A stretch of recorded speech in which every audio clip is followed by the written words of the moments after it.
Alrighty. Hey, Okay, guys, are we live? we're live. Is We're that live on? in person, yeah, it is. That mic? The mic, yeah. Yeah, everything's good? Alright, okay. We're live with the Packcast.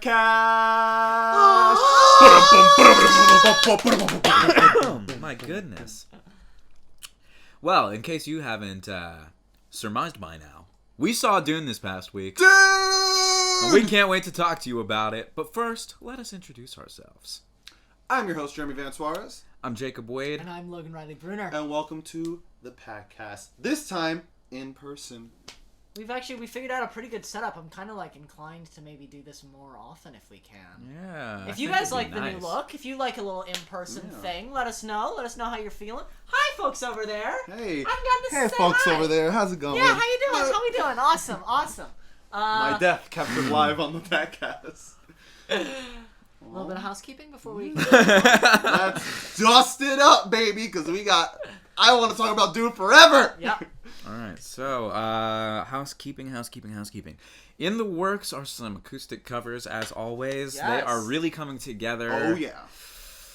Expect another one coming this next week. Yeah. This next week. We're very excited. This is one me and Jacob teamed up on. I'm very happy with it.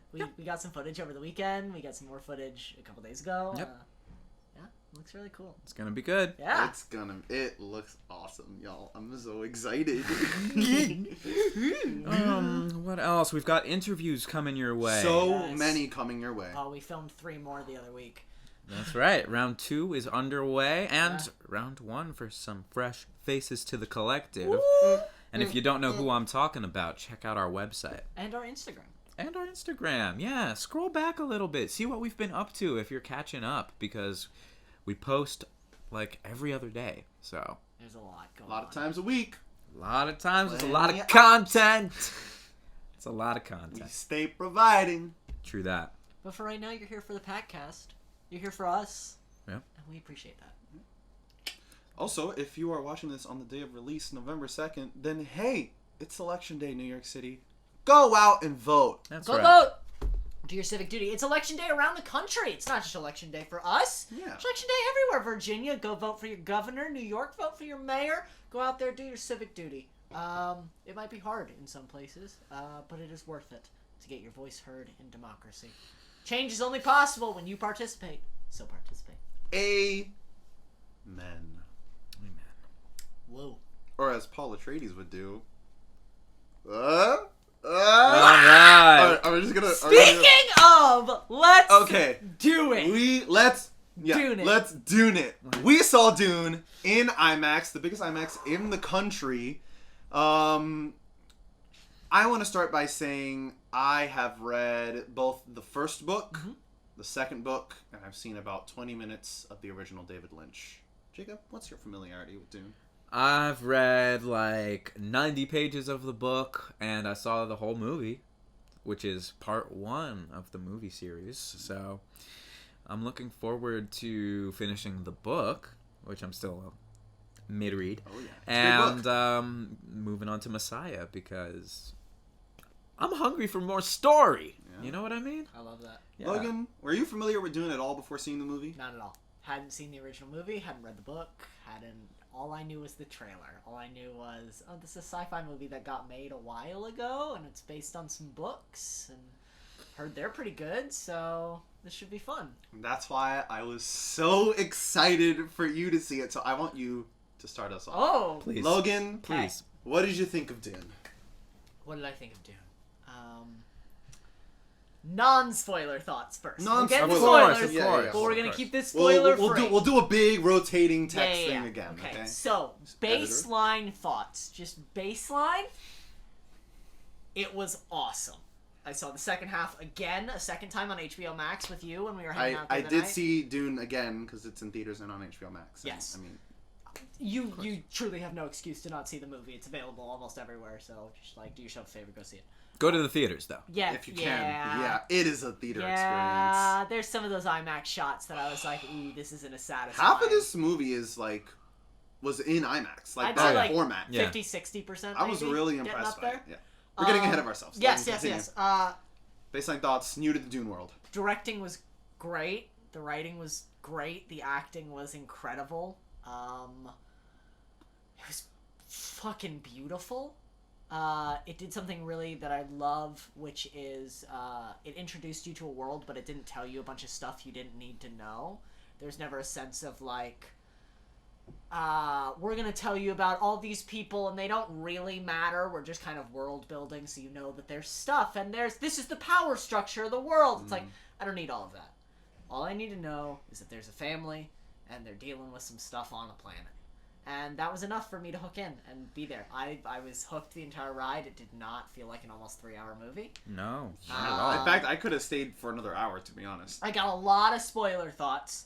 I got a lot of thoughts on just like real nitpicky stuff with just like things that I like, this could have been better. But like resting on it, looking back at it, on the night we saw it, I think I gave it an 8.5 initially. I think now, looking back on it, I'm gonna settle on 9. I'm gonna settle on 9 out of 10. That's where I'm feeling.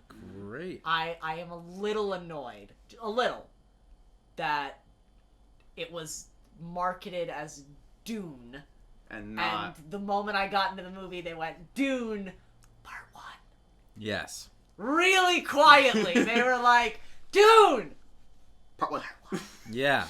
Yeah. This is Dune Part 1. Yeah. I was expecting a Part 2 slide to come on to the screen at some point during the movie. I thought that we'd get like an Act 2 and I'd be like, ooh. We're moving in. Because it was marketed as Dune and not Dune Part 1, you know? Yeah. Which, like, a lot of movies have Part 1s and Part 2s nowadays.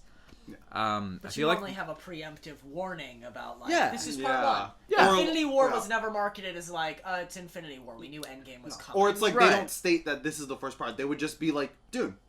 Exactly. And the next movie would be called, like, Dune 2. Or Right. Dune Prophet, or whatever it's going to be called. Right. You Yeah. know? Like with Deathly Hallows, I knew it'd be Part 1 and 2. Mockingjay, knew it would be Part 1 and 2. This one, had no idea, but you know what? I don't even care because that story was so fulfilling. And I didn't want it to end as like an audience member. I was sitting there being like, oh no, don't end it next here. episode. And then I was like, I mean, it kind of makes sense for them to end it here. I mean, this story arc is completing, I guess. It's over, So, yeah. I guess, but I do want to find out what happens next, and I'm like, oh yeah, in the beginning they said Part 1, so there's got to be a Part 2. It makes sense. It makes sense. Officially greenlit. Officially greenlit. October 2023. Let's go! Woo! Yeah, guys. Jacob, any more thoughts about Dune being our level 2 Dune Duner. person here? Yeah, I thought it was great casting across the board. Oh, yeah. First of Yeah. all, at first I was like, of course they're casting Timmy Chalamet and Zendaya. Like they're gonna bring money to the movie, but it's not just that. They bring such talent, hard work, and like beauty to this movie. I mean, it's such an incredibly aesthetically pleasing movie. Nicolas Villeneuve does Denis Villeneuve. Oh, I'm sorry. Did I say? I said You Nicolas. said Nicholas, yes. Denis Villeneuve. I am a big fan. Oh yeah, Of I his have work. to agree. I love just his aesthetics from Arrival to Blade Runner 2049. Oh yeah, I said Nicolas Villeneuve because that's Rory's brother's name. Oh. Okay, yeah. Just I knew I was saying someone's name. You're like, I know I'm talking about somebody. I'm talking about just not the somebody. right somebody. Yeah. Great movie. Great movie. Shall we? I mean, you want You surface? have to do yours. Yeah. Give us a verdict. Yeah. As well. Give us a number. Yeah, I think it. I agree with you. It was an 8.5 at first, and then I like You rewatched. sleep on it. Yeah, like, and I was like, man, that was a 9 out of 10. Like just that one point that they lost because of we'll get there. false advertising for me. Yeah. But like, I think you had some more qualms with the movie. Yeah, just like little things. I can't wait to hear about it. But Yeah. yeah, I want to hear your Okay. surface level thoughts before So- we dig deeper. I finished reading Dune like this week. I'm like pretty new to the Dune franchise world, but I did get really invested into it this year. There were a lot of points where I was watching this movie and I was like, I can see like the words coming off the pages, Love that. even through like subtext. Yeah. Or just like a still shot, you know? Like thoughts. There's a moment that I looked over at you and was like, oh, her acting's so good because it's portraying this. And you were like, no, dude, that's the book. That's how it's written. Yes. And it's like, or in the twitch of an eye, I'm like, that's like 3 pages worth of emotion into a glare. I don't know how they did it. I don't know, but I really, really like this movie. I feel like my biggest problem with this movie is that it's only part 1. Yeah. Like I said, I could have stayed in that theater for another hour, maybe another 2 hours. I don't know if there was an intermission. I was just it was good. So engulfed in the world from the very beginning. It starts like almost with a cold open, and it's like Actually, anyway. I don't know if that's a spoiler. No, but I'm getting ahead of myself. Acted really good. Direction is awesome. The visual effects are awesome. The music, Hans Zimmer, you always kill it, man. Shout out Hans Zimmer. Shout out Hans Zimmer, and just everything about this movie, the editing, the sound design, it's so unique. I think this is a really, really faithful adaptation. Even if we might gloss over some important details, you know, a movie can never compare to its book. Right. There's too much to cover. Yeah. But I think Denny covered what was essential and what would be best for the film. Great. And for that, I agree. 9 out of 10. I'm glad It's we're a in great agreement. movie. It's a really great movie. And this is only the beginning. It's only There's a part lot. one. There's a New lot coming. franchise. There's a lot to come. New franchise, baby. And with that, The next Lord of the Rings. The next Star Wars. I didn't. Okay, when I saw that in the trailer, I didn't like it because I was like, no, don't let us go into this movie with those sorts of expectations. Yeah, because you're like, come on, right? Like those are like. It's also crazy to think because Star Wars and Lord of the Rings both pull so much from Dune. So it's just like they're the next Dune. I mean, a little Russian doll of cultural memes and stuff like that. Stacking on top of one another. Shall we get into it? Let's go. Let's get into Spoilers, it. baby. The sirens in the background. It's spoiler time. Spoilers for Dune to follow. We will be coming back with another movie that we watched this week, and we'll do some non-spoiler talk for that. But there will be timestamps below, as always. By the way, spoilers for Dune, the movie, will not be spoiling the book. No. Because You can't spoil it for us. we are in spoilers now. This movie only covers about half the book. Yeah. Yeah. We don't get the big fight at the end. We get a fight at the end. Pretty cool But fight. we don't get the big army fight at the end. That We comes in end part 2. in a pretty quiet place. They're saving it. This one has a little nice, neat bow. Quick quiz, Logan. I have some questions for you. Okay. What is the spice? What is the spice? Yes. Spice grows on the sand of this world. Arrakis. Arrakis, thank you. I will be filling in for all the proper nouns. Yes, thank you. And it can both be used as a psychedelic drug, a religious kind of used in ceremonies item, and it's essential in piloting courses for space travel. So you're either using it in cultural relevance or you're using it to burn and fly somewhere. Cool. It's good to know that Gets you it. got I followed all it. that Yeah. from the movie. Yeah. Yeah. Because Well, I mean, it's on Paul's projector. Yeah. It is on Paul's projector shoot, but it's like They do a really good job of world building. But that's always my concern, right? Are new people to the franchise going to retain this information and actually get it? You know? That's why I think it's a 9 out of 10. Is because there was never a point that I was like, I don't understand what's happening. As much as there were moments that I was like, I wish there was more X. I wish I had a little more information here. It was never like, why are these people attacking? Who are these guys? What do they want? Who is that?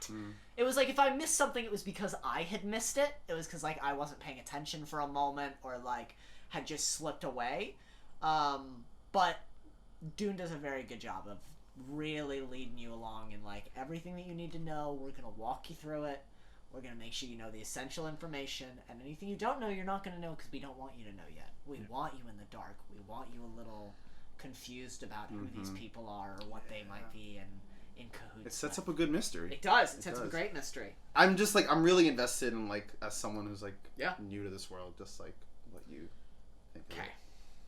9 out of 10, right? And also what you think of it, Jacob, because it reaches a point past where you read in the book. Yeah. So I'm also super interested. It's such a good movie. I want to give it a 10 out of 10. I want to. Me too. I want to, but But I can't because it's only part 1. But and I'm like, I feel like something's holding the movie back, and I think because it's not, we don't get the whole satisfaction of the movie. I think, coming off the back of 8 seasons of Game of Thrones, our last fantasy this kind of world epic. Mm-hmm. Houses and... where the entire thing was, we're gonna kill your favorite character at any moment, no one is safe. This movie very much came in, taking your hand and going, no one who you think is gonna live is gonna die. We're gonna keep everybody safe. The people who are gonna die, we're gonna tell you in advance. We're gonna give you enough time to prep.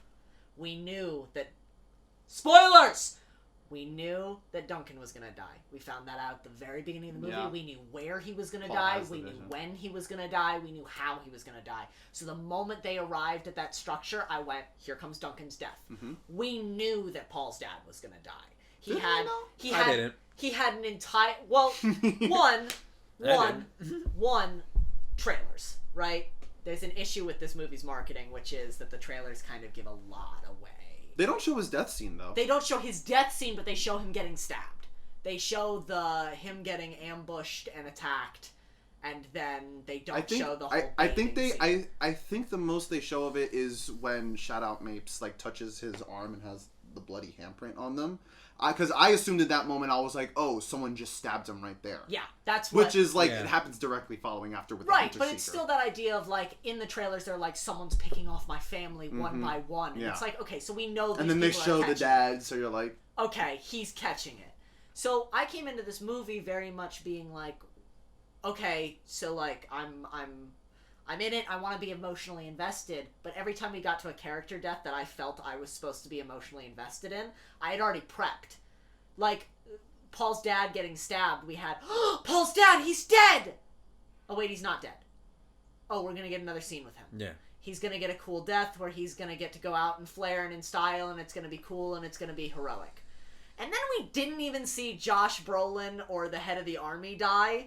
And, we saw Duncan die and all this stuff. Yeah, they, charge into battle, and then we cut away and we don't see them again. I feel like this movie took a lot of its own emotional impact out of its sales by kind of giving you too many clues and too many escape routes versus, really putting you in the heart of the fight with House Atreides of, they're dying one by one, and you cannot stop them. And you're going to watch them die. And you're not going to know when each of them is going to die. You're not going to have chances to prep.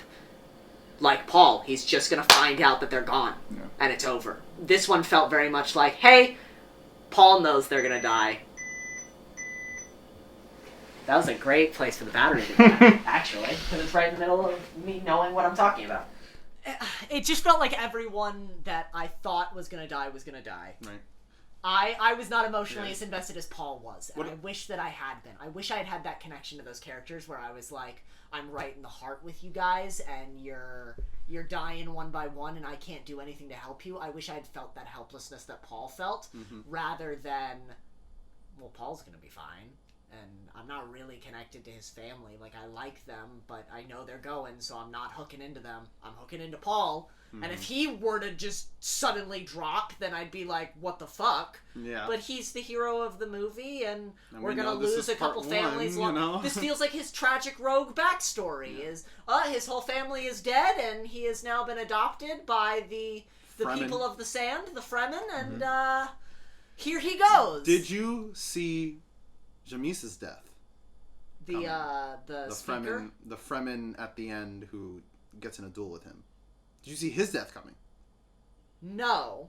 Or what did you think of that? Because I thought that was a very interesting place for the movie to end. I thought it was an interesting place for the movie to end. I honestly, and I've talked to both of you about this, I wish that the movie had ended when he found them and not with the duel. The duel felt like the start of the next movie. Yeah, it felt like epilogue. Yeah, it felt like... I felt like I needed an answer on what had just happened in the duel, whether he was supposed to die or supposed to live. Interesting. Which I feel is about to be answered, right as we get to this new place, that I now have to wait 1.5 years for. I almost wish it had been he found the Fremen, that's the end. He's found her. Jacob, interesting. Well, if that had happened, I would have been like, that's it! I feel like it reaches a climax for Paul when he finally kills a man. His first kill. And also, like, we see so much foreshadowing of Paul with the Fremen that it wouldn't have felt right to me that he wouldn't, like, make it by the end. See, for me, I feel all you have to do is just, when he says, I want to duel her champion, we're going to do this when we get back to the city. Walk back to the city. No duel. I mean, just that's keep not in the the duel book, away. is it? That is in the book? Yeah. This is I know we said we're going to spoil the book. This isn't really too much of a spoiler. In the book, that section goes, Hi, Fremen, I just met you. Jamis says, I want to duel you, and their leader, Stilgar, is like, no, look at the sun, idiot. It's about to get really hot. Let's go back home first. And so we get a little time of Paul adjusting to siege life, to Fremen life, before the actual duel takes place and kills a man. And my biggest thing with that specific moment, I think that's why it takes it, like, the non-emotional connection and this moment take it to 9 out of 10. Because that didn't feel like... The story of Paul kills a man did not feel like the story they were telling from the beginning. The first thing we see visually is Zendaya. The story of the movie is Paul finds The first thing her. we see is the sand. Yeah. Fair. My planet Arrakis looks so lovely when the sun is low. Yeah. You can see the spice in the air. Mm-hmm. So I think if we ended with him finding her, that's the... That kind of is how it ends, found though. her. Kind of, Yeah, but I think him killing someone is the little, like, and he's changed, so now we move on, versus, like, he is moving into change. I feel like they wanted a, like, Paul's character has shifted moment that they didn't necessarily need. I knew that Paul had changed. I didn't need him to stab somebody to tell me that he had changed. Yeah. Okay. I think Paul what Paul needed to do was just say it out loud. Because I feel like his big moment of I have changed is when his mom is like, we need a ship, we need to get back home to Caladan. And Paul's like, no, my road leads into the desert. And I feel like that's when it's like, Paul's committing to There's no call we do not answer. When he steps up to be her champion. We are House Atreides. There is no call we do not answer. There is no faith. That's not in the book. That's not in the book. That monologue is not in the book. And it's so good in the movie. Atreides! We are House Atreides. There is no call we do not answer. There is no faith we can betray. The Emperor asks us to go to Arrakis. House Atreides accepts. So good. Oscar Isaac was the perfect casting they for shaved Duke Leto Jason Atreides. Momoa so that Oscar Isaacs would be only one bearded daddy. I thought Duncan is bearded in the beginning. And then he shaves. Yeah, I know. But then he like gets some stubble. I know. His facial hair changes a lot in this movie. I wonder if he was shooting something else. Right? I was Aquaman like, too? yeah. I was like, what's happening? What's going on, Jason? Yeah. You look different. Yeah. It's okay. I wonder about that. Yeah. Right. What were these actors doing meanwhile while they weren't filming Dune? Those are my spoiler thoughts. Those are the things I have issue with. Everything other than that, I loved. I thought it was beautifully shot, beautifully acted. I thought the storytelling was excellent. Seeing it the second time clarified a couple things that I had problems with originally. Right. That I was like, why did that character do that? And then I watched it again and was like, oh, I missed that the first time. Mm-hmm. I missed that the first time. Okay. Well, because, sometimes your brain just goes on a tangent and then you're like, back to the movie. Do you have any spoiler thoughts? I mean, I've been jumping in here and there, but I don't know if I really have any spoiler thoughts. I mean, the story ran its course. I wasn't necessarily surprised by anything that I saw. I was thoroughly, like... I was in the ride. Yeah, totally. And I mean, it helped having that huge screen where like I was looking over here and seeing something over here, and then I'd be like, "Ooh, what's going on down there?" Yeah. You know what I really liked about the movie? I think that this movie does a good job at kind of putting a majority of its cast as like in a gray area of like not entirely like noble and good, and not like evil. Well, not even that. Let me retract that. I don't think this movie paints anyone as like, or the majority of the people as like the heroic good guy. Okay. Like Duncan Idaho, like Logan and I talked about this. Like Duncan Idaho is maybe like the most heroic like good, benevolent person in this movie. But Oh, I feel like Paul. Yeah. He's the chosen one. But does that make him good? I think he's pure good. He hasn't even killed a man yet. Just because you don't kill a man doesn't He mean hasn't. He hasn't mastered the voice. He's still manipulative. Lady Jessica puts her Ben Gesserit like bloodline over being a mother at a lot of times. That's why we get that line. It's like, I know, like, will you protect our son? And Lady Jessica's like, yeah, of course. And Duke Leto's like, I'm not asking his you, mother. I'm I'm asking the asking Bene Gesserit. Yeah. And then she's like, why are you having such thoughts? It's but she like, does, that's though. avoidance. She does. She uses does. the voice and saves his motherfucking life. She does, but I feel like even at the end of the movie, right?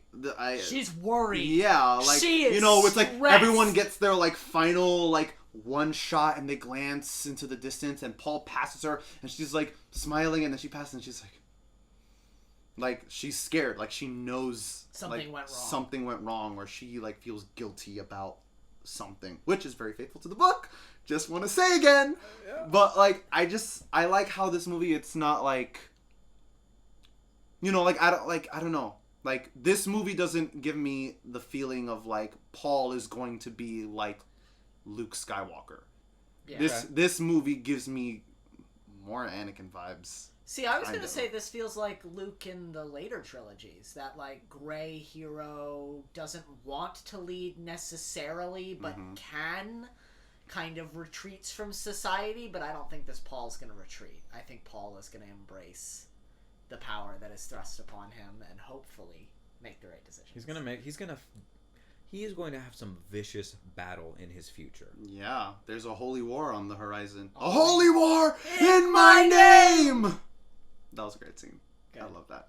Tim Chalamet killed it. There's some fantastic performances across the board. Yes. For sure. Do we want to go into this topic, Logan? Of some of the controversy around the story of Dune? Yeah, actually. I think this could be interesting for the last couple minutes of our Dune discussion. Do you want to?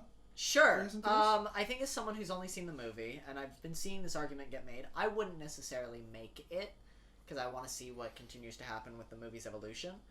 There have been a lot of people who are saying the movie is very much a white man savior story. That you're seeing a white kid being put into a white boy man being put into a majority POC environment and being called the chosen one. And that controversy has existed. Yeah, it's existed. It's not new. Solely to the movie. It's been around since Frank Herbert's original book. And a lot of the argument in opposition to that is, well, the book explains, or, well, Frank Herbert said explain. Dune Messiah does. And the issue that I take with that, just strictly from an entertainment, artistic standpoint, is movies should stand on their own. While I agree with what you said earlier, that a movie can never be what a book is, I think a book should be the book should be to the movie what the Star Wars expanded universe is to Star Wars. It should be additional information that expands the universe of a story that I already understand. And if the story gets lost in translation, then the movie has failed. However, you have informed me that this feeling that we have of Paul being a white man savior is part of the point. It's part of the point, and I think that's why a lot of the opposing conversation about it is, well, the books do this does this. Because this is an incomplete story. Yeah, this is an incomplete story, which once again is this movie's probably greatest fault. But I think this also goes back to my point of being like, I don't feel like I'm gonna get a great hero out of Paul. He's this adolescent boy being thrust into this situation, and it's not like he's going there and claiming he's the one. We get a scene where the Bene Gesserit, this long line of and I'm going a bit into like book lore, like chemically altered like people who are now like have like weird mental powers. They've been crossing bloodlines for generations, and they say like, we've set you up on Arrakis. They have been waiting for their savior, and they now think it's coming. We've been to that planet and we've told them, hey, your savior's coming. Yeah. Not even like your savior coming, just like we've mentioned that like there are musings that they might be arriving. Well, and also he fits the mold perfectly. Yeah. And even Paul seems to like have a problem with it. He's like, you're running a shadow government to control the Imperium. He's like, he doesn't want We're supposed to be a democracy and we're not. Yeah, and you're controlling people through lies, and you're thrusting it upon me. And so I think that is like that's why I see like Dune as like not strictly just like a white savior story, because it's like this person doesn't want to accept it, and this like white savior thing is being spread by lies. Like whether it's he might not actually be the one. And I think another issue that I took with that specific element in the movie is when I originally saw it, I thought that the speaker, what is the Furman speaker for the government? Oh, Stilgar? The leader? No, who dies and worships the worm. Oh, Dr. Kynes. Yes, Dr. Kynes. When Dr. Kynes dies, the Judge of Change. She says she worships Shai Hulud. Yes. When I first saw the movie, because I didn't have all the info and a lot of the nouns are all mixing, crazy. I thought that she meant this god figure that the Bene Gesserit had told them about, that Paul was now being represented as. So I was like, why did Dr. Kynes suddenly decide that she trusted that he was this god? And then we watched it a second time and I went, oh, that's not what she's saying. She's saying she serves one master, the worm. Yeah. And that is the master of her planet. She doesn't even believe in Paul yet. So But she has suspicions. Because there's a scene where she puts the still suit on and she's like, you've done this before, and he's like, no, and then she cites like what feels like ancient text, which is like, he will know your custom as though he's lived it his whole life. Yeah. So it's like, he's like, it just felt right. Yeah. So it's interesting, it's like, yes, it is kind of a white man savior story, but it's being spread like through lies. It's not being spread as like the typical way, like Neo is the one, and there's prophecy, and it's not like people created the story and like are like restating it now. It's like he is the one. Avatar, he is a white man who steps into their culture and becomes their leader. Pocahontas, white man enters their culture. Like, it's that feeling. Not only that, he's like he has to step into their culture kind of like almost against his will. Yeah, and he's also not accepted. He's it not is not accepted, a like, yes, you are our savior. He kind of has he has to fight. He has to prove himself in battle. Yeah, and they're also like, we can train you and teach you. Not you will lead us, but we will guide you. Thoughts, Jacob? Just before we wrap up this little Dune discussion. Okay. Dune, great movie. 9 out of 10. So excited for. I'm on board for sequel trilogy. Yeah. Part 2, Messiah. Saga. Bring it on. Let's do it. Let's go. Yeah. Dune. We'll be right back after this non-existent ad. Nice. Next topic. Yeah. We watched the second movie. It's the reason we're together today. That's right. We saw Netflix's Night Teeth. Interesting, they do not use the word vampire once in this movie. No, thank God. They hinted it. Thank God. Yeah, out with the old and with the fangs. It was cool. Yeah, it was a solid movie. I had a lot of fun. Yeah. Funny. Well shot. The cinematography was gorgeous. Yeah. The colors, amazing. Yeah. I mean, the locations. Oh my gosh. The acting, the performances, fun. Everyone was having fun. Everyone I could tell. did good work. It was a fun story. Non-spoiler opinions. It was fun. It wasn't like a special like mind-boggling. You need to see this film. No, it was. If you like vampires, you like kind of love stories. It kind of has that little like Romeo Juliet hinting in there. Not too much. Interesting. Not too much, but it is that like two lovers from different worlds, and how will they ever end up together when their worlds are so different? Yeah, it's not like that. Yeah. It's a fun romp. Yeah. It's a vampire romp through the night. Through the night. The LA night. One night. Yeah. One night only. It was similar to like Zombieland. Yeah. In tone. Right? Yeah. Fun, electric. Not taking it the so acting too was, seriously. Oh my gosh, there's a cameo by Alexander Ludwig who's just kills it. Yeah. He's so funny. And then Great. Megan Fox, Sydney Sweeney, Alfie Allen. It's Woo! just all stars. And of course, that main actor. Can't forget his name. It's like Jorge. Jorge. Hey. Sorry. Jorge Lindenberg Jr. Jorge Lindenberg. Props to you, Killed Jorge. You did a great job as Benny. He was also in Bumblebee. He played Haley Steinfeld's love interest in that one. Oh, yeah! I didn't see Bumblebee. Oh, I didn't see that either. Yeah, it's a good one. It's my favorite Transformer out of all of them, so it's the one that I recommend. Okay, alright. I mean, it's on Prime, so I'll check it out. Yeah, it's a fun one. That's very interesting. Okay. But yeah, I thought Night Teeth did a really good job. I thought for what it was, I said this after we finished watching it, for what it was, it's a 9 out of 10. It's a great vampire romp through LA. Good hitting Netflix some original. Yeah. Give some people good opportunities. I'll give it an 8 out of 10. I felt like there were some moments that were a little slow and that were losing me. It was like, whether it was like exposition or like when it leaned too much into the Romeo and Juliet aspect is when it lost. Is when you were gone. Is when I was like, okay, I get it. I get it, guys. First time writer, so like there are elements that I can forgive. Yeah. Do we want to start moving toward spoiler? Jacob, you haven't given a verdict yet. Yeah, 8 out of 10 sounds good. 7.5. I mean, the rewatchability isn't incredibly high for me. Definitely not. You know, and I think that rewatchability definitely goes into my score for any movie. I feel that. So yeah, I'd call it a 7.5. Fair. Good Solid. movie. Good movie. Yeah. Still good. Yeah. Yeah, still good. You're not gonna Still leave good. disappointed. No, you can have a good time. It's a good time, and Yeah. it's timely. Tis the season. Tis the season to be spooky. Tis the season to be spooky. I mean, should we spoil this one? Yeah. Is there much to go into? For me, a little bit, but not a ton. I mean, really, the spoiler. Let me collect my thoughts because we just jumped back. And I'm like trying to catch my brain. Night Teeth 2, anyone?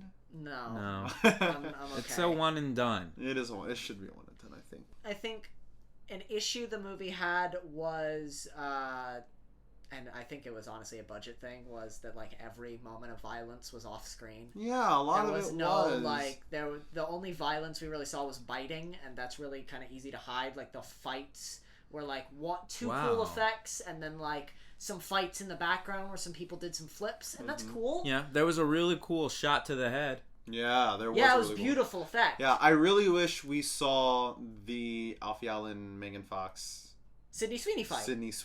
But Because yes! I was like, ooh, vampires versus vampires. And Yeah, then I was that's like, what I wanted. That My would have been other sexy. issue, and I had an issue specifically with that scene, is that I could tell that this movie, I'm sorry, I gotta say it, this movie had a white male vision of Sydney Sweeney and Megan Fox come in and their tits are out and they're like, Who's the hottest brunette we can get? Yeah. Who's the hottest blonde we can very get? male gazing. and then let's have this other white man show up and just annihilate them. Like they don't even stand a chance. He doesn't have a scratch on him. That he like The fight walked isn't in, even worth murked showing. them, gone. We're not even gonna watch it. It was like, okay, so you got two pretty good actresses actually. Megan Fox is a lot better. Megan than Fox was people give her awesome in credit this for. movie. Yeah, and and Sydney Sydney Sweeney's Sweeney. great, and you got the two of them to show up, look hot, and die. And I don't really love that. Like, sure, they sexualized Alexander Ludwig later, but not really to the same extent. Yeah. He was sexual versus being sexualized. Felt much more like he was doing the he was doing I am the, sexy versus like I'm dressed sexy and just trying to be a person. Yeah, I liked the sexiness behind the language of this film. Yes. I bet he gives good blood. I bet he gives good blood. or isn't I he? could suck him dry. Yeah, I could suck him dry. I'd love to hang him upside down and suck him dry. Like, it's They good. made blood sucking sexual. They it did. was cool. You know, the vampires were hot. There were a lot of hot vampires in this movie. was there an ugly vampire in this movie? I don't know. No. It seemed like becoming a vampire made you your best self. It was that idea of like it kind of morphs you a little bit. Canines make you hotter. It's true. Yeah, those were really my issues. Is that I felt like first time writer, white director, like there's a little more room to get maybe a second perspective in there of like maybe we should give them adjusted costumes. Maybe we should add a fight here. Maybe add this element or move this thing around. Yeah.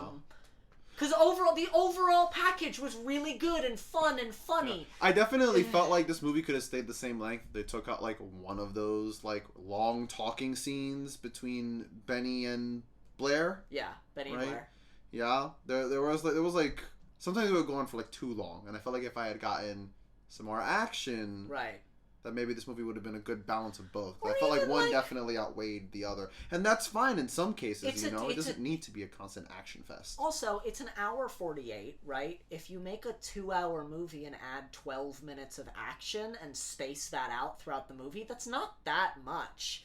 That's for filming. Yeah, that's a lot of money. Yeah. It's a lot of money. All I really wanted was to see Megan Fox and Sydney Sweeney. Yeah, is the name. I think we hear so much about these legionnaires who are like vampire hunting legends, Night Legion, yeah, and none of them can shoot, and we don't really see them like fight. We see like they're here, run. Yeah. Run, dun, dun, fire our crossbows that none of us can hit with, and it was like we have terrible aim. Okay, so there's this scene where stormtrooper Zoe, shooting. right, is like laying out of the car, and there's a guy with a crossbow right here, and instead of waiting until she's like right there, he tries to shoot it like that way, and I was like, no, dude, you wait until it's she's dead. Yeah. It's like, sure, you might have killed our protagonist, but then the car would have crashed, and then, Also, what was up with those arrows? There was something special about them. They were, like, smoking. Yeah, they were, I think they had, like, the same metal that the blades were made of. Had, yeah. It was, like, the only way to kill them. Which they never state. Yeah, no. How you kill them besides sunlight. I mean, we all know vampire lore. And a knife to the heart, right? Yeah, is that what it is? Yeah. There weren't any wooden stakes. It's gotta be silver, right? It's gotta be silver. I feel like it was a silver thing, yeah. Yeah. Which was cool. I thought Raul Castillo in a role that should have been a lot bigger. I think it's Castillo. Just gonna put it out there. Yeah. Two L's is a Y sound. Thank you. Yeah. Like Pollo. I thought he killed it. I thought he was great. Pollo. Yeah. Not a big role, but Right. It was cool. Yeah. Good stuff. It was a really great shell, and then once you start going a little bit beneath the surface, you're like, oh, this movie has a lot of flaws, so let's just stick with the fun vampire movie. Let's just stick with the 8 out of 10 and not focus on the 2. Yeah. Let's not focus on those 2. Right. Anyway. Moving on, let's talk about some stuff coming out this week. Some movies coming out this week. On November 5th, my birthday. Woo! Yeah, there's a lot of stuff coming out on Friday. I've done my weekly roundup. I'm gonna hit a couple things that we've talked about in the past, and then hit some stuff that is coming out this week. Yes, sir. There's 3 movies coming out today, tomorrow, and then Friday. One being Sons of Monarch. I know I talked about it last week. Is coming out this week, but it's out today on HBO Max. Tomorrow on Netflix, The Harder They Fall, which we were originally going to watch with Night Teeth, but it's not on Netflix yet. It's coming tomorrow, so we couldn't watch it. And finally, on November 5th, on Friday, The Electrical Life of Louis Wan arrives on Amazon Prime. Benedict Cumberbatch, we talked about this last week. Claire Foy looks very fun. There's a couple cool movies coming out this week that I'm very excited about. A couple that I'm a little like, oh, this could be cool. But yeah, let's go through it. Let's start with the one that we're going to for your birthday, Jeremy. Yeah! We still gotta get those tickets. We do. We're gonna see The Eternals, Marvel's The Eternals. This big ass all-star cast. Yeah. Starring Gemma Chan, Richard Madden, Kumail Nanjiani, Lia McHugh, Brian Tyree Henry, Lauren Ridloff, Barry Keoghan, Don Lee, Kit Harington, Salma Hayek, and Angelina Jolie. Oh, baby. Oh, baby, baby. All stars. I'm excited. Yeah. I'm so excited. This looks like a really different take on the Marvel universe. Yeah. Seems like we're getting some interesting perspectives. We've got director Chloé Zhao. Yes. Best known for Nomadland. That really interesting. Yeah. Oscar-winning director. Who wrote alongside Patrick Burleigh and Ryan and Kaz Firpo, who are cousins. Oh. The two of them were first kind of like seen in the scene with their 2017 Blacklist screenplay Ruin. So they are kind of indie writers that have like worked their way into the Marvel world. So I find that kind of cool that this like more independent group of artists is being handed the Eternals. I like that. Yeah. Let's take more chances. Yeah. Yeah. Okay. They're paying off so far, you know? Give more artists chances. We talk about that in the interviews. There's talk about that a lot. Yeah. Firm believers of it. Eternals is going to be great, I think. I'm excited for it. We're definitely going to see it. We'll talk about it next week? Probably. Or the week after, depending on when we end up recording. Yeah. We might record before we see it or after we see it. Who knows? Anyway, We're gonna see it. more movies coming out. We have Finch, which is starring everyone's favorite Tom Hanks. Oh, yeah. Directed by Miguel Sapochnik. And written by Craig Luck and Ivor Powell. This tells the story of a man who builds a robot to take care of his dog in the apocalypse. It looks really cute. It looks really adorable. Caleb Landry Jones, who was in Get Out, plays the robot. Super fun. It looks super cute. I love it. I'm definitely gonna see this. Apple TV Plus. Apple TV Plus originals. Yeah. They're good. They are. Also, coming this week, we have Spencer, starring Kristen Stewart and directed by Chilean director Pablo Larraín. And written by Stephen Knight. This is about, of course, Princess Diana and a couple days of her Christmas holiday with the royal family at Sandringham. No, it's Sandringham. Sanhedrin. It's pronounced some really specific way. Sandringham. I think it's Sanhedrin, but I could be That's not how that's spelled for sure. Sandringham. Okay, we'll go with Sandringham. In Norfolk, England. It looks... In what? No fucking land. No, Norfolk. No fucking land. No fucks given, yo. No fucking land. Sorry. No fucking...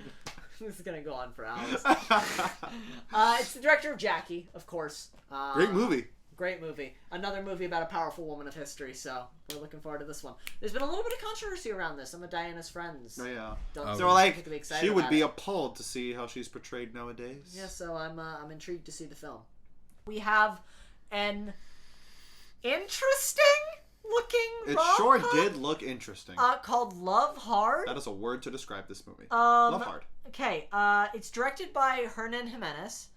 Written by Daniel McKay and Rebecca Ewing, a Costa Rican director and a female writer. Cool. Into it. An Asian American male lead. Yeah. In Jimmy O Yang, which looks great. Yeah. He's in Silicon Valley. Yeah, and he's other really movies also, not just Silicon Valley. So Jacob, you haven't seen the trailer for this movie? No. This movie's about a woman who falls in love with a guy on a dating app. Cool. And they start seeing each other. She gets a bunch of pictures of him, videos of him, and she shows up at his house to surprise him. For Christmas. And he's a catfish. And wait, didn't they already go on a date? They didn't go on a date yet? No. No, they just met online. Photos, videos that he's been really good at photoshopping. Great. Yep. He confesses that he catfished her. Yeah. She finds the guy that the photos are of in the same town, and he, the catfish, seems to help her in her journey to woo this guy. Okay, sounds like an episode of Catfish. Yeah. But it looked like by the end of the trailer, to me at least, that she was going to end up with the catfish, which is interesting. Yeah. And also just feels a little weird that, like, yay, we have an Asian American actor playing the lead in a movie, but he's playing a catfish who tricked and manipulated someone into falling in love with him. Oh, his pictures aren't on. Oh, I thought she works with the Asian dude. No. The Asian dude catfishes her. I don't know if they're gonna end up together by the end of the movie. I have a feeling that this movie might end up subverting our expectations. Maybe they end up as friends. I'll give it a shot. I'm interested to see it, but it gave me a feeling of like, I want to like this movie and I want to support this movie, but it feels like it's telling the wrong message, and I don't know how I feel about that yet. That's also like trailers. How trailers are edited, it changes everything. It's true. Next up we have Hive, which I believe is a Spanish language film. Yes? It wasn't Spanish. But I've never heard of any of these locations. Directed and written by South America. Blerta Bascioli. A female director-writer about a woman whose husband is disappeared. Actually, I don't think it's Spanish. I think it's Eastern European. I could be wrong though, because Kosovo is a country in Eastern Europe. I looked it up. Southeast Europe in the Balkans. Okay. So not Spanish language. I'll correct myself. Next up, Serbian. Serbian, awesome. It sounded Spanish. I don't blame you for thinking that. Albanian and Serbian are the official languages. Well, all right. So, I mean, Spanish people could live in Kosovo. I don't know. So it seems like about a woman whose husband has disappeared, and she kind of has to continue her life and try and step up to the plate and run a business for her children because there's no other way to provide. And you just gotta do what you have to do. Right. Looks like a really intense movie. Looks like kind of a women joined together to rise against the man. Looks Great. cool. Next up, someone who I really love and really respect, Frank Grillo is starring in Ida Red. Okay. Also starring Josh Hartnett and Melissa Leo, being directed and written by John Swab. This looks like action, shoot 'em up. Yeah. Revenge! Movie. Cops! Robbers! That kind of movie looks fun, exciting. See that if you like that kind of thing. Not to be confused with our next movie, a cop movie. Which looks This looks like... really interesting. Yeah, this is a Spanish language film. This is a Netflix, Mexican director, I believe Netflix. I thought it was Netflix. A Netflix documentary, yeah, that's what they said. So, it's directed by Alonso... Can you please help me with that last name? I'm going to butcher that. Ruiz Palacios. Thank you. Who wrote alongside David Gatan? I'd say Gaetan. Gaetan, yeah. Yeah, David Gaetan. Great. Okay. Thank you. Mexican director-writer. It's a movie about two actors who kind of infiltrate the police force and pretend to be cops and to learn about cop culture and what it's like to be a cop in Mexico City. It looks really intense, and half of it's shot like a movie and half of it's shot with found footage. It almost doesn't look like a documentary at all. But doesn't look like a movie at the same time. It's like a narrative documentary. It's all like Borat in that sense of Nomadland. Nomadland, kind of half movie. It's starting. Half I'm telling you, those types of movies. We talked about more this on the Oscars when we were talking about should it be documentary or not. It's starting category. Like a new genre. Yeah. So I think that looks super interesting. We have two more before we end this. A Christmas Gift from Bob, which, Jacob, you want to talk about this one? Yeah, this one looks super sweet. You know me, I love cats. Moki's not here to guest star. Moki's not here to guest star today, but she's safe at home. We love you, Moke.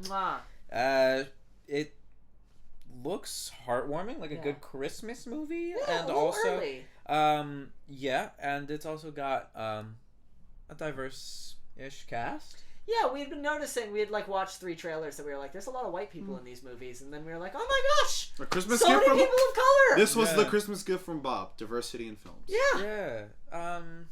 He cares so much about this cat. I hope it doesn't die. It's based on a real cat. Bob is a real. That's Bob. Bob's alive. That's Bob plays Bob. Bob plays Bob. Bob plays Bob as Bob. Oh my god. Yeah. I missed that part of the trailer. Bob is Bob? Bob is Bob. Okay, great. So yeah, it's not going to die. Love it. Love it. Love it. And it's based on books that were written about the musician. The musician wrote these books and... A street cat named Bob. Yeah. Okay, cool. I've never seen a street cat named Bob. I think it was an Instagram first or a TikTok. I feel met it was a social thing. There's it was I found this street cat and I named him Bob and he just keeps following me. Yeah, it was the shots of the cat and then him holding the leash from down here and I was like, why does that feel familiar? Yeah. Yeah, interesting. We have one last movie, which this confused. We saw a teaser and then we saw the real trailer, and the teaser kind of felt like it was made by the director, and then the trailer felt like it was made by a trailer company. This is a movie called Beans, which is directed by Tracy Deer, who wrote alongside Meredith Vuchnik. So we have a Mohawk female director-writer and another female writer.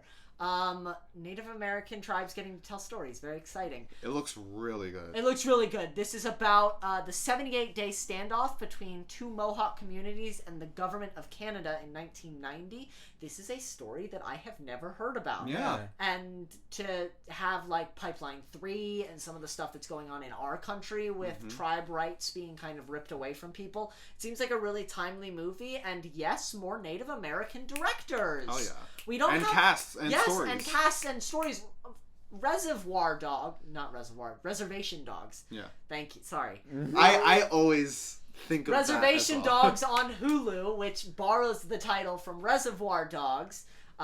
is another one of the Native Americans telling Native American stories. And I think it's really cool that we're Really getting more and awesome. more of that. We should support those stories. So, yeah, check out all those movies. If anything sounded interesting, all the movies coming out this week can be found in the description below, but not on Facebook, Twitter, and especially not Google+. Find them here, and then go look up trailers. It'll be great. You'll really enjoy it. Those are the movies coming out this week. Moving from movies coming out this week to movies that we saw last week, what's the little bit of content we're consuming besides Dune and 19th? Okay. Okay, Kurt Hummel. Stop! wow. I don't want to think that it's Kurt Hummel doing the theme song. Wait, I hate TikTok! Wait, it wasn't. No, it's Culper, not right? Kurt People just Hummel. keep saying on TikTok that it sounds like Kurt him. Hummel. That's funny. It doesn't, in my opinion. It does when you think. Next it's like, time you listen to it, It does just when think you of see that. the TikTok. It doesn't. No. It does when you think about it. It's like, oh, Close your eyes this and think shape of is Kurt facing Hummel. a certain way. If you think it's facing that certain way, it's like one of those, but auditory. Ah, damn it.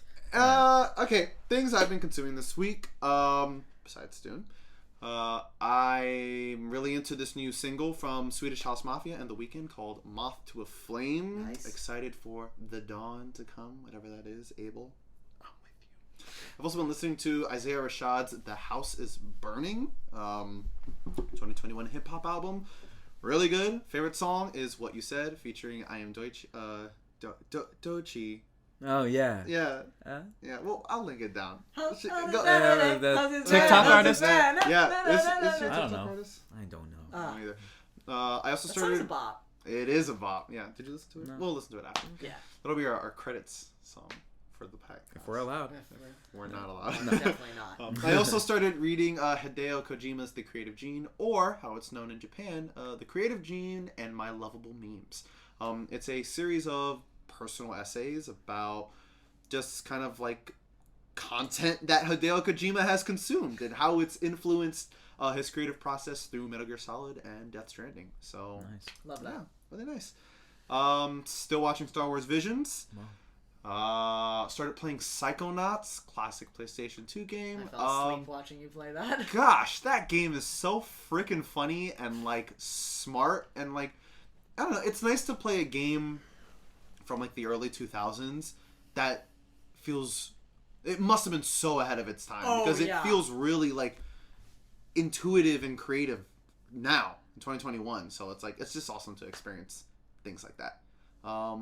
And Dune. Dun. For my part, who's next? I'll go next. I'm watching season 3 of You. I'm watching season 3 of Succession. I'm watching season 2 of Ted Lasso. I watched... What? I don't know why I looked at you surprised like you were watching season 2 of Ted Lasso. Oh, yeah, I am. You've told me this. Oh, yeah. I would have Yeah. never Yeah. taken you for someone who watches Ted Lasso. Yeah, Ted Lasso fan. yeah. Who would have thought? Uh-huh. Such a surprise. Yeah. I'm watching... I watched The Many Saints of Newark. Oh, I how was didn't that? like it as much as I thought I would. I thought there would be a lot more young Tony. Michael Gandolfini playing like his dad. He's really like in like the last act and doesn't play a pivotal role. That really. is the impression that I got from the trailers. See, that I was like, I I thought- don't feel I like... got the impression that he was going to be in the whole thing. Yeah, same. And that, but they market it like he's in the whole thing, and then like they've started in the more recent trailers to kind of pull him out of it a little bit. I think that's what it is. I think the last time we went to see a movie and they showed like whatever was the newest trailer of that, and I was like, I haven't watched The Sopranos, but I don't feel like this has a lot of Tony in it. It Yeah. does not. It does not. Yeah. It was I'll rewatch it. But I was underwhelmed. I've been listening to the John Mayer Last Train Home Ballad version, which just dropped today. Okay, cool. Nice. Different vibe, but same song. And I'm still listening to the This Is Important podcast. It gives me my weekly laughs. It's important. Never gets old. Never gets old. I mean, hey, there's new episodes every week, so every Just week like I'm gonna our say, show. yeah, all right, podcasts are a weekly thing. And I mean, other than the movies we've already talked about watching, there's nothing really that I've been consuming that I want to share. Fair. Logan, what about you? I of course watched Dune and 19th of the two of you. It's very fun. Still watching You season 3. 3. Watching Succession season 3. Mm-hmm. Watching not Ted Lasso. I finished Ted Lasso. The Great British Baking Show. Back to the Great British. Yeah, Baking it's Show. just the new season's going. So okay. We're watching the new season. Very fun. I checked out Baking Impossible, which was kind of fun. It's got someone from Great British Baking Show as one of the hosts. Oh. Like one of the old contestants. It's like his show now. Okay. So that's cool. Trying to think. I played a little bit of Red Dead. Red Dead Redemption 2. Got back to that. We're going to be playing more of that this week. I talked about it a little, but I officially watched the first episode of Campaign 3 of Critical Role. And all the characters are just absolutely fucking delightful. I love that we finally have a person of color as a main cast member on the show. Uno momento, por favor. So that I'm not just saying a person of color. Because his first name's Robbie, but I want to get his last name. Robbie Rotten. Yeah, man. Almost. You're almost there. Am I really? No. Robbie Damon. Robbie Damon. He plays Peter Parker in the Amazing Spider-Man animated series. Oh, cool. Cool. So, really cool actor. I like his character. His character's exciting. Him, Liam O'Brien, and Ashley Johnson are all playing characters that have been imported from Exandria Unlimited. The kind of one-shot spin-off that they did. We're nerds. So They're that's nerds. been cool. Still watching Dimension 20, Unsleeping City. Still watching Dexter to finish catching up on that. Because the new season is coming. It's creeping up on us. The official final season. We're never going to catch up. No. In time. Playing Ghost of Tsushima, playing NBA 2K22, playing Apex Legends, playing Catherine Full Body, which I'm almost done with. Very fun game. Very, very good. Who's your favorite Catherine? Rin. Definitely.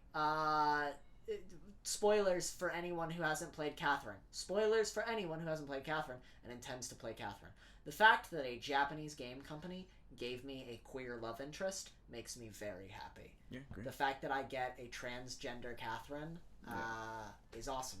I'm very into that. So I gotta Rin replay for that story. Rin is my choice. Rin, I'm with Rin to the end. Yeah. So that's been fun. And then I'm not really watching. I'm watching AEW Dynamite because I'm a wrestling fan. I'm going to see it live next month. So exciting. Yeah. So maybe I'll get a little vlog footage. AEW special mini cast with guests. That's about it. Yeah. Just hey audience, if you like this little setup, we're gonna break the fourth wall for a second. Let us know. Yeah, please. It's with COVID ending and the ability to meet in person. The uncertainty expanding. is delicious. It's easier for us to get together. So if this is something you like, we might be able to keep. Leave a comment down below. Not on Facebook, Twitter, or Google Plus. No, especially not Google Plus. Ray William Johnson is going to comment on one of our videos at some point and just be like, "Stop taking my gimmick." It's called nostalgia. Anyway, thank you all so much for watching.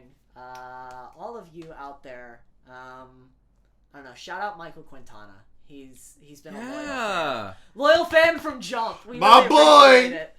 I'm gonna start doing that. If there's people that have really supported the podcast and we see you guys in the comments, listen, I'll be here to shout you out and send you some love. So, yo. If you give us some, hey, if you want yourself shouted out, just leave a comment. We always Just show us some appreciate it. love and we'll show you some love. Show us some love, we'll show you some love. Love for love. Love for love. That's how it works. You wanna sign us out? Well, thank you so much for watching. Comment, like, subscribe. Support us, baby. We love you. I'm Jeremy Van Suarez. I'm Jacob Wade. I'm Logan Riley Bruner. And let the spice flow, baby!